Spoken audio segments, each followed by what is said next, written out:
कोई भी व्यक्ति कानून से बड़ा नहीं होता है। अगर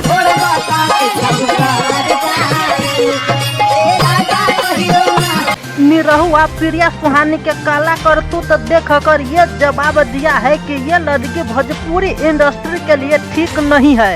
खेसारी लाल के पुराना गाना पर रील्स बनाकर रातों रात प्रिया सुहानी सोशल मीडिया पर वायरल हुआ तो खेसारी लाल ये वादा किया कि मैं तुझे भोजपुरी हीरोइन बनाऊंगा, लेकिन प्रिया सुहानी के टैलेंट देखकर भोजपुरी के सभी बड़ा बड़ा हीरोइन सब जलने लगा और निरहुआ के ये कहा कि प्रिया सुहानी के जैसे तैसे करके भोजपुरी इंडस्ट्री में आने से रोक लगाओ। तब निरहुआ ने एक मौका निकाला कि ये लड़की भोजपुरी इंडस्ट्री के लिए सही नहीं है, बहुत ही अश्लील हरकत करते हैं, ये गलत इशारा करते हैं, ढूंढी दिखाते हैं, पेट दिखाते हैं, ऐसा अश्लील हरकत करते हैं जो भोजपुरी इंडस्ट्री के लिए सही नहीं है।